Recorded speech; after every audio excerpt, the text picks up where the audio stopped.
Bhairavam cinema చూడడం జరిగిందండి. చాలా బాగుంది సినిమా. నాకైతే నారావారు నాణ్యంగా చేశారు, మంచువారు మడతడిశారు, బెల్లం వారు అయితే బ్రహ్మాండంగా చేశారు. ఇందులో ఎక్కడ మిస్యూజ్ లేదు. వీళ్ళు ముగ్గురు బయట ఎలా ఉన్నారో తెలియదు కానీ సినిమాలో అయితే వేరే లెవెల్ అనిపించింది. స్టోరీ పరంగా అయితే చాలా అత్యద్భుతమైన స్టోరీ. ఒక దేవుడికి ఒక దేవతకు సంబంధించిన భూములు కాపాడుకోవాలనే విధానాలు చాలా బాగుంది. ఇంకా మన శంకర్ గారు అమ్మాయి బెల్లం గారు ఎంత క్యూట్గా అయితే పిలిచిందో అంతే క్యూట్గా పర్ఫార్మెన్స్ చేసింది. చాలా బాగుంది సినిమా అయితే. ఎక్కడ కాంప్రమైజ్ కాదు. స్టోరీ బాగుంది, సాంగ్స్ బాగున్నాయి, ఫైట్స్ బాగున్నాయి, ఎలివేషన్స్ అన్నీ బాగున్నాయి. ఎక్కడ కూడా కాంప్రమైజ్ అవ్వద్దు. అవుట్ ఆఫ్ 5 రేటింగ్ సినిమా ఖచ్చితంగా 3 వరకు వచ్చు.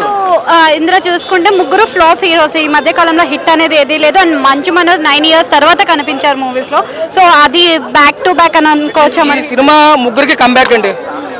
సాయి శ్రీనివాస్ గారు కానీ, మనోజ్ అన్నకు కానీ, మా నారా రోహిత్ గారు కానీ అందరికీ కూడా కంబ్యాక్ సినిమా.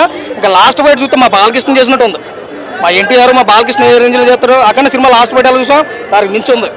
కూడా మొత్తం ఎవరు సూపర్. ఒక కేజీఎఫ్, ఒక బాహుబలి మించి ఉంది.